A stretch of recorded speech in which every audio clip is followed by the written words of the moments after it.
Good morning. I'm at the beach, somewhat obviously. The water's quite a long way out at the moment, but I just want to show you what's on the other side of this beach. There's an estuary here, but it's a bit muddy at the moment. I think it would look a lot nicer if it was full of water. So I have something here, if I can find them. A couple of buckets. I'm going to see if I can fill up the estuary with water. In the meantime, I'll read you some verses from Isaiah. You know all of these, but we need hope in these very difficult days, and the book of Isaiah has it in abundance. Admittedly, it starts off talking about the sins of the Israelites, their idol worship, their lack of justice. They were murderers. Chapter 10 and verse 1 is interesting, and I'd like Watchtower to take note of this, because it says, "Woe to the legislators of infamous laws, to those who issue tyrannical decrees, who refuse justice to the unfortunate, cheat the poor, who make the widows their prey, they rob the orphans." These things were not acceptable, obviously. Now, because of what the Israelites were doing, their sacrifices to God were not acceptable. In chapter 1 and verse 15, it says that even though you make many prayers, I will not listen, because your hands are full of blood.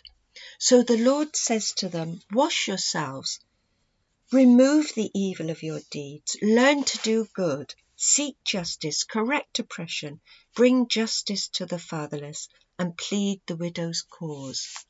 Will we ever have a world like that? Isaiah chapters 9 and 11 promise the Messiah, and his government, his kingdom, will be full of justice and faithfulness. Chapter 11 talks about the Messiah having a spirit of wisdom, of understanding, counsel, of knowledge, of fear of the Lord, justice, righteousness and faithfulness. Now, when that kingdom comes, this world will be a wonderful place. God's will be done here. Isaiah chapter 35 speaks of the desert rejoicing and blossoming like the saffron. In verses 5 onwards, it talks about the eyes of the blind shall be opened, the ears of the deaf unstopped, the lame leaping like a deer, the tongue of the mute sing for joy. And that brings me to chapter 40, which I wish to emphasize. You might like to read this yourselves, because it emphasizes the might of our Father and how small we are. In verse 17, it says that all the nations are as nothing before the Lord.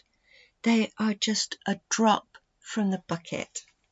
So we're not important, but our Father still loves us. In verse 11, it says, he will tend his flock like a shepherd. He will gather the lambs in his arms.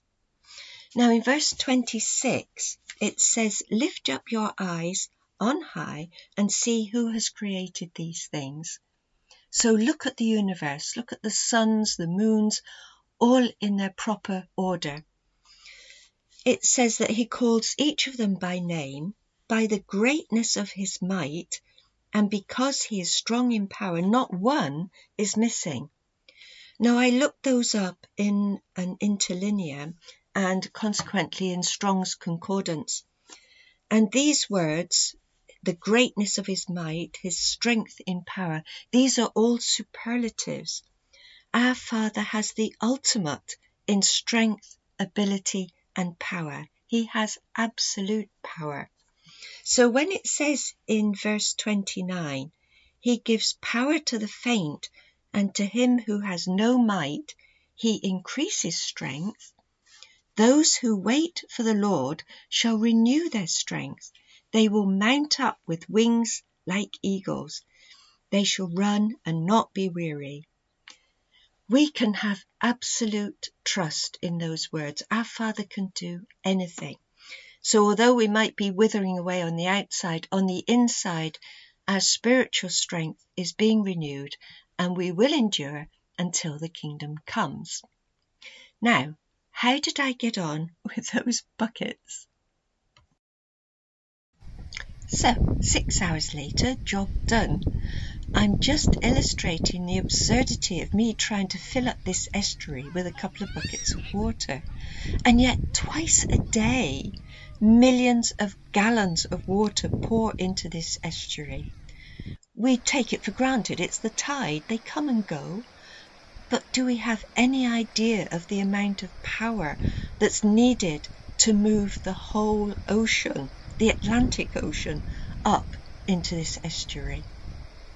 It's a small part of God's power that He's put in place for these things to happen. But because the Lord has so much power, if we ask Him for help, He can do it easily.